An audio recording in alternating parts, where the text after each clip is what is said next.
estas advertencias de peligros que Pablo le presenta a la iglesia, y definitivamente la historia se ha encargado de corroborar que en efectivo es palabra inspirada por Dios, y pudiéramos decir que hasta tiene un poquito de profecía en ella, porque la hemos visto cumplido a través de la historia.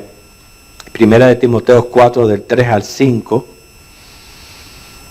Ustedes saben que anteriormente se habló de los apóstatas, que se habló también de hipócritas mentirosos, y que es prácticamente un calificativo de los falsos líderes religiosos. Y cosas que hacen estos falsos líderes es, según el 3, dice: prohibirán casarse y mandarán abstenerse de alimento que Dios creó, para que con acción de gracia participen de ello los creyentes y los que han conocido la verdad. Porque todo lo que Dios creó es bueno, y nada es de desecharse si se toma con acción de gracia, porque por la palabra de Dios, por la oración, es santificado. Nosotros sabemos que tenemos ciertas obligaciones, no es que por el hecho de ser cristianos no las tengamos. Obligaciones que cumplimos, en primer lugar, valga la aclaración, no para salvarnos, porque sabemos que la salvación es por gracia. Pero, por ejemplo, cuando yo pienso en obligaciones, pienso en guardar los mandamientos de Dios. Los mandamientos son para guardarse. También el recibir a Cristo como Señor y Salvador y poder gozar de vida eterna es prácticamente una obligación de cada persona hacerlo. Guardar las ordenanzas, el bautismo, la Santa Cena, todas esas las reconocemos que son nuestras obligaciones como cristianos. Pero hay ciertas cosas que imponen estos falsos líderes religiosos que más bien son promovidos por el mismo enemigo. Y hoy vamos a estar enfocados en el tema del celibato, que es el que menciona el versículo 3. Entonces vemos al enemigo atacando la institución sagrada del matrimonio, creada por el mismo Dios, con unos propósitos gloriosos. Muchas veces, muchos de nosotros ya estamos casados, y no sé en cuánto uno medita en los propósitos de Dios para el matrimonio, pero son muy importantes. Se reconocen por lo menos 5 de ellos. Número 1, reflejar la imagen de Dios, administrar la creación de Dios, multiplicar la herencia divina, complementarse mutuamente y moderar la relación de Jesucristo con la iglesia. Esos serían 5 propósitos básicos. Y vamos a mencionar un poquito de cada uno de ellos, ya que, como hemos dicho, pues esta es la parte prácticamente instructiva de la porción bíblica. Primero, la continuación de la humanidad. Génesis 1, 27 al 28, que dice que creó Dios al hombre a imagen de Dios lo creó. Varón y hembra los creó. Los bendijo Dios y les dijo: fructificad y multiplicaos y llenad la tierra. Ese es uno de los propósitos del matrimonio, la procreación. ¿Por qué? Porque procreando es que se llega a formar el reino de los cielos. Ahí vemos una de los santos propósitos del matrimonio, que de la procreación se forma el reino de los cielos. El segundo propósito es la necesaria colaboración. Dios nos hizo seres sociales y tenemos necesidad de interrelacionarnos. No podemos vivir solos, tenemos que de alguna manera relacionarnos con otras personas. Qué bueno que la iglesia sirve para eso, para uno poder confraternizar con otros hermanos. Pero eso lo dice también el Señor, y dijo Jehová Dios: no es bueno que el hombre esté solo, le haré ayuda idónea. Y posteriormente en Eclesiastés 4, del 9 al 12, habla un poquito más acerca de esta necesaria colaboración de dos personas. En tercer lugar, la unidad de los cónyuges. La mujer fue tomada del hombre de la misma manera que el hombre existe por la mujer.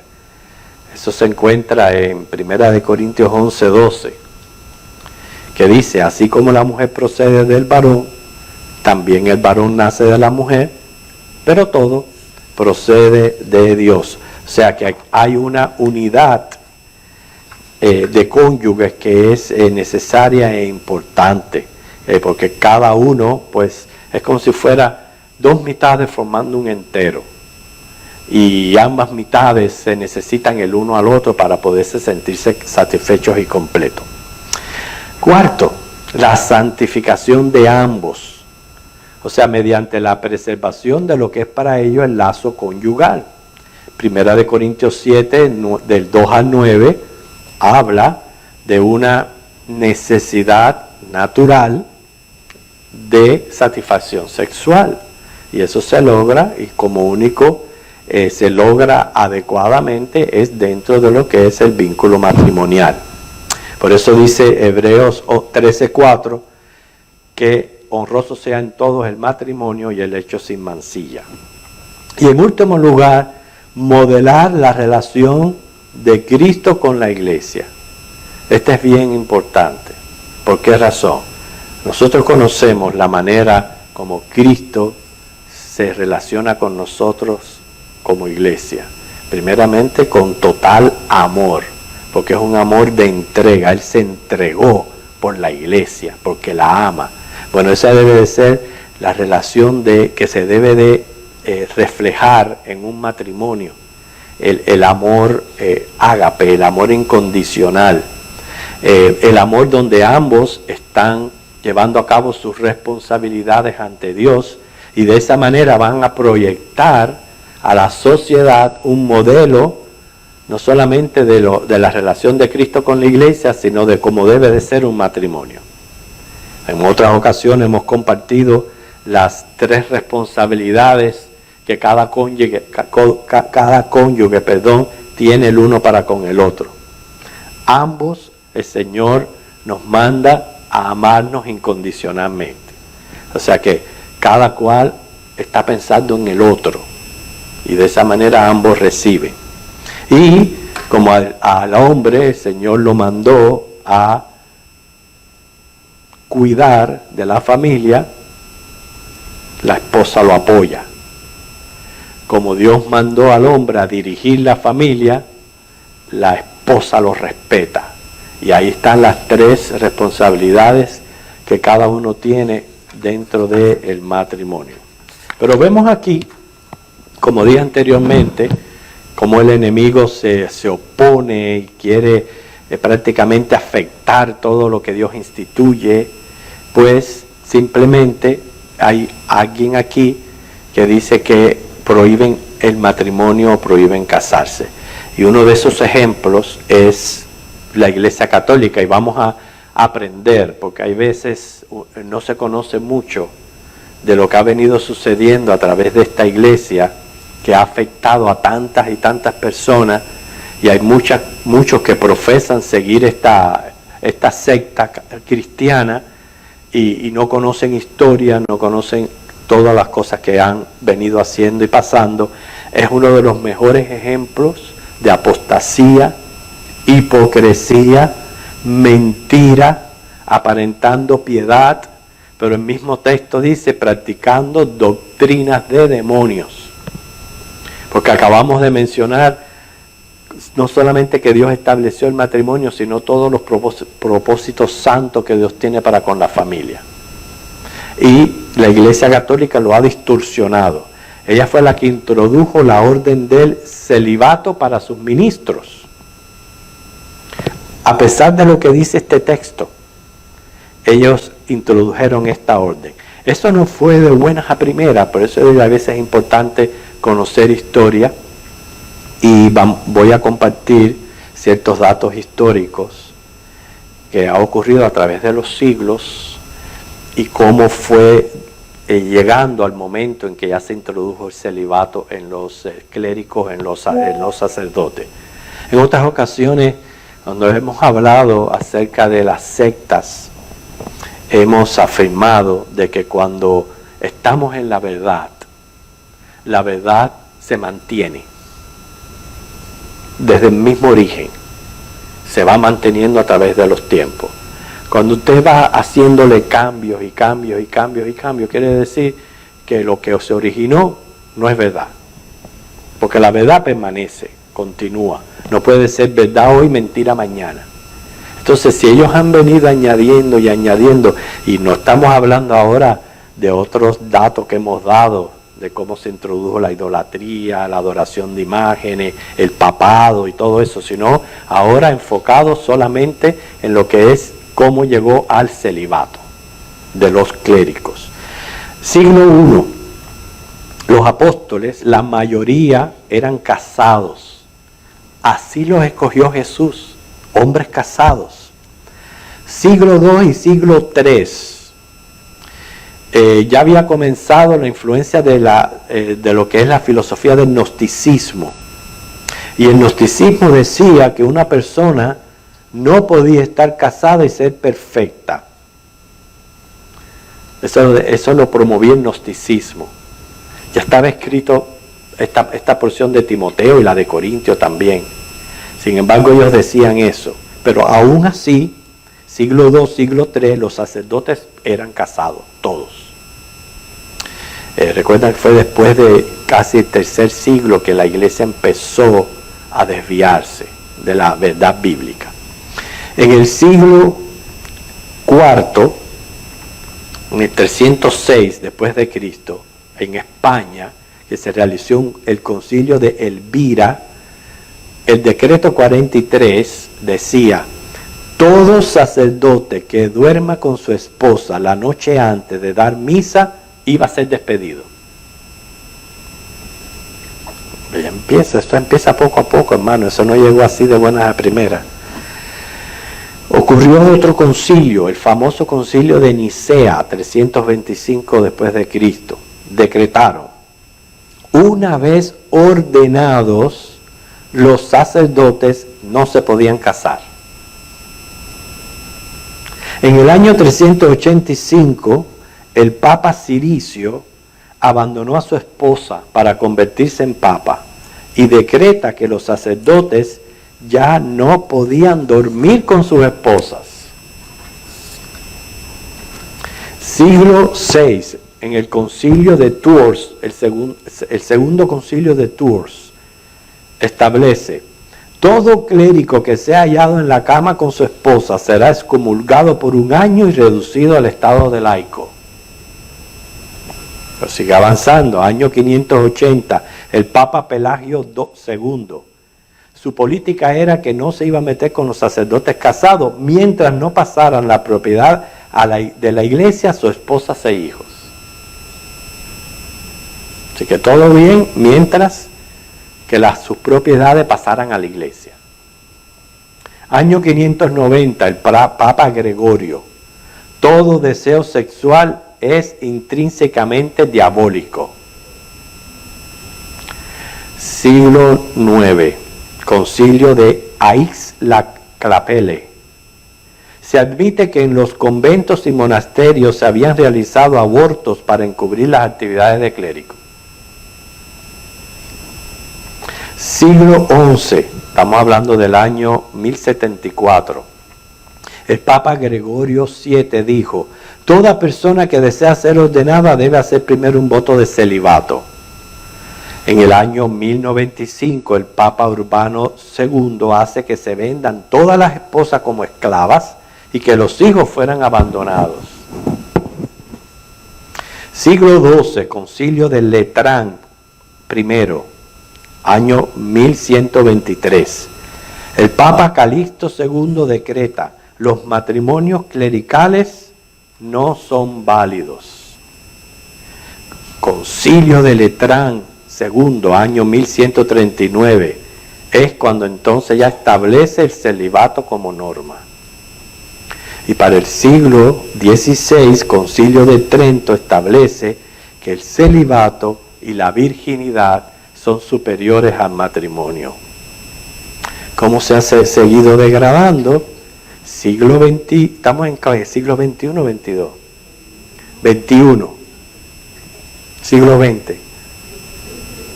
No, el siglo, XXI, perdonen, pero siglo XXI. Lo tengo aquí el siglo XXI, pero bueno, quería estar seguro. El Papa actual ha dado la bendición a matrimonios homosexuales.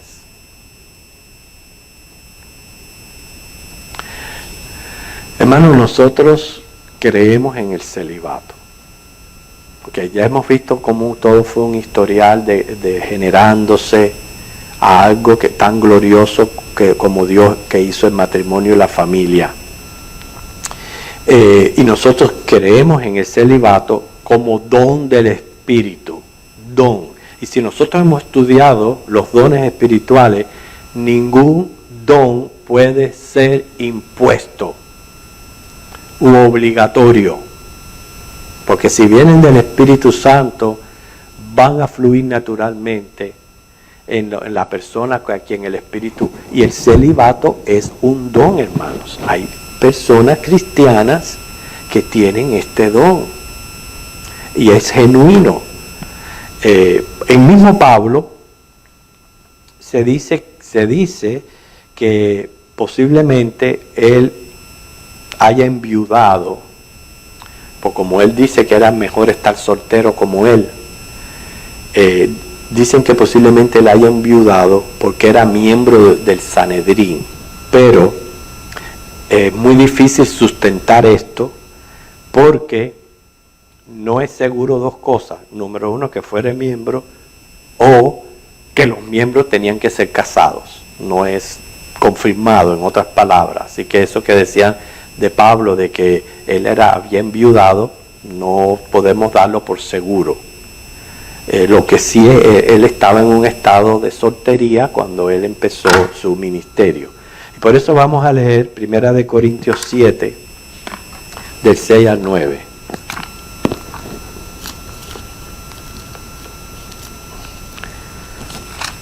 Primera de Corintios capítulo 7, 6 al 9.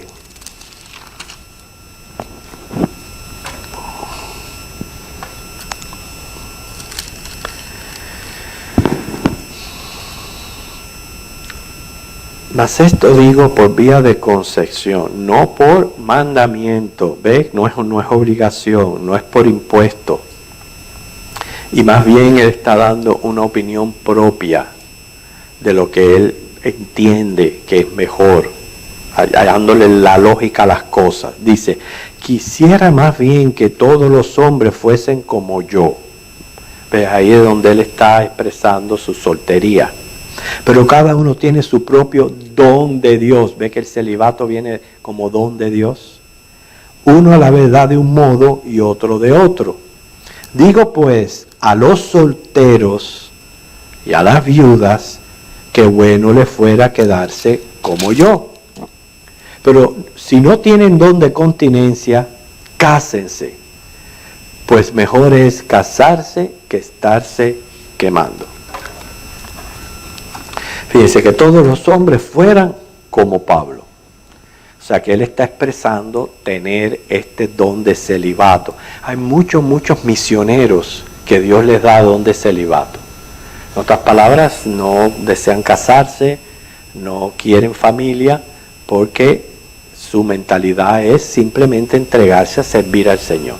Nosotros cuando llegamos de Cuba y estuvimos en un refugio en Fort Chaffee, que visitaban, porque se formó ahí una iglesia y visitaban muchos misioneros, conocimos a un joven, inclusive mi hermana hasta se enamoró de él, y este joven llegó un momento que la paró. Él le dijo, no, parece que tenía don de celibato, él lo único que quería era ser un misionero y servir al Señor. Y hay muchos casos así, de esa manera, ¿ok? Por tanto, no debe de ser impuesto. Quiere decir que si la iglesia hubiera tenido en cuenta todos estos textos bíblicos, no hubieran implementado el celibato en los sacerdotes. ¿Ok? Entonces,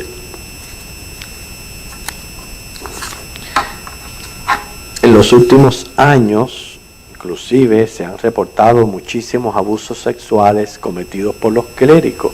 ¿Por qué? Porque si no tienes este don dado por Dios, tienes una necesidad natural que de alguna manera tienes que satisfacer, y ese es el problema que ha ocurrido todos estos abusos. O sea que se especifican prácticamente aquí en nuestro texto dos, y los llama doctrinas de demonio, o sea que son promovidas por el mismo diablo. ¿Okay? Primero, enseñar que casarse está mal, que es contrario a la palabra de Dios. Prohibir casarse es atacar lo que Dios ha ordenado. Inclusive, yo no sé si ustedes sabían que es una enseñanza de los espiritistas. Los espiritistas menosprecian el vínculo matrimonial y son seducidos a apartarse de sus cónyuges legítimos para constituir vínculos impíos con pretendidas afinidades espirituales. O sea que es algo que promueven los espiritistas. Deshacer el matrimonio para que entonces usted se pueda casar con una de esas entidades espirituales que ellos proclaman o traen, etc. Nosotros sabemos que muchas sectas practican el hecho de que usted va a tratar de convertir a su esposa o esposo, pero si no se convierte, te divorcia para que te cases con una de la misma fe. Eso tampoco es bueno y es correcto.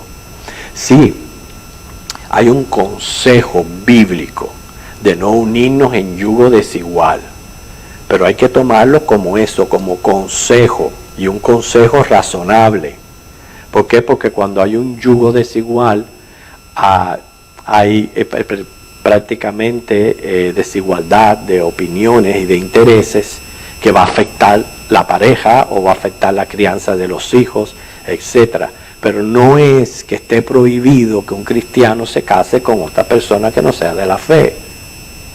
No, hermano, hay que hablar las cosas como son. Es un consejo, y es un consejo sabio y razonal, para que te pueda ir bien o te vaya mejor en tu matrimonio. Pero no es que esté prohibido o que usted se convierta y porque su cónyuge sea un inconverso usted se tenga que apartar o divorciar de él. Eso no es lo que Dios quiere, para nada. Inclusive dice la palabra que con el buen testimonio se pueden ganar esos cónyuges para Cristo. Se dice que la señora Eddy, que fue la fundadora de la ciencia cristiana, se casó 3 veces.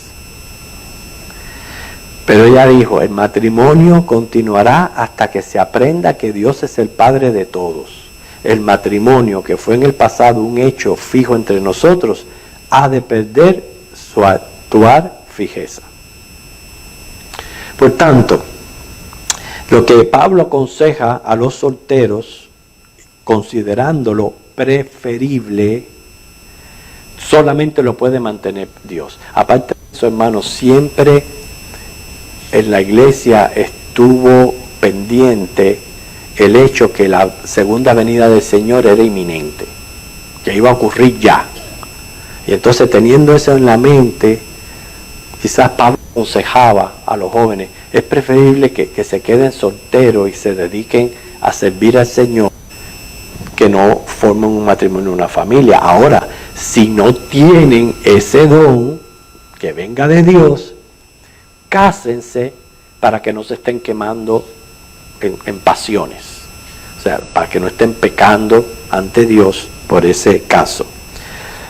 Cuando dice cada uno tiene su propio don de Dios, uno de un modo y otro de otro, significa que la gracia para mantenerse solteros es de Dios, mientras que a otros los llama al estado de casados. En cuestión de preferencia individual, no se puede adoptar una legislación de aplicación general. O sea, no podemos obligar a las personas a que tomen una decisión. Eso le pasó a un joven que cada vez que iban a un matrimonio, él ya tenía ya casi los 40, y cada vez que iban a un matrimonio, las tías le daban con el codo, así como diciendo, ¿cuándo es tu turno? ¿Cuándo te toca a ti? Y eso lo hacía sentir mal a él, porque imagínense. Y entonces él decidió resolver la situación un día que fueron a un funeral. La tía se sentó al lado y le hizo así con el codo, como diciendo, ¿cuándo les toca a ustedes? El caso es, hermanos, que si carecen de esa capacidad de continencia, entonces es mejor casarse que quemarse en pasiones. El caso es que aquí tenemos dos temas que presenta Pablo aquí en Timoteo, advirtiéndonos de peligros, advirtiéndonos de doctrinas de demonios. Primero, abstenerse de casarse o implementando un celibato obligatorio. Lo segundo, que va a ser nuestro próximo tema, es abstenerse de alimentos, que ese es otro tema también que vamos a tratar con profundidad.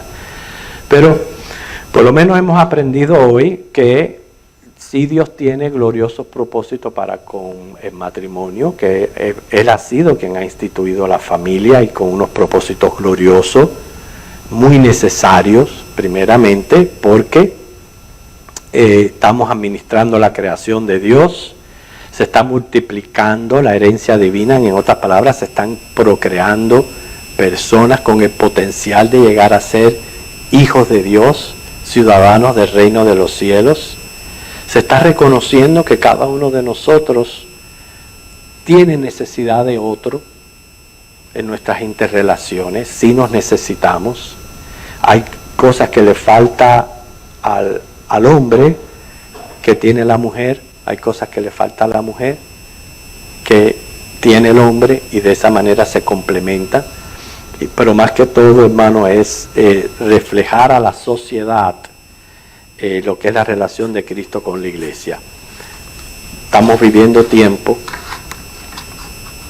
donde el matrimonio cada vez está en decadencia, en el sentido de que las personas, la costumbre es darse en casamiento, vivir un tiempo, probar si sirve el convivir, y luego pues al tiempo entonces sí es que se casan.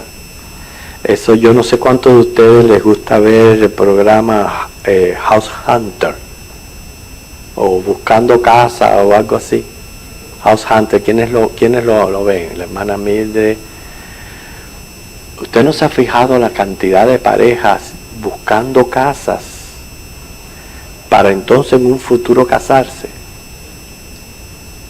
En lugar de casarse y luego entonces buscar una casa. Entonces es como convivir, vamos a ver si esto funciona y luego nos casamos. O sea, no hay un respeto a lo que es esta institución, al matrimonio. Y por otro lado, entonces vemos la influencia de la iglesia en implantar algo que lo que ha causado ha sido más daño que bien. Así que hermanos, la semana que viene tenemos reunión de miembros, recuerden. Pero para la próxima reunión vamos a hablar de lo que es la prohibición de alimentos, también tiene su historial, y vamos a hablar entonces, aprovechar a hablar un poquito acerca del ayuno. ¿Ok? El Señor les bendiga.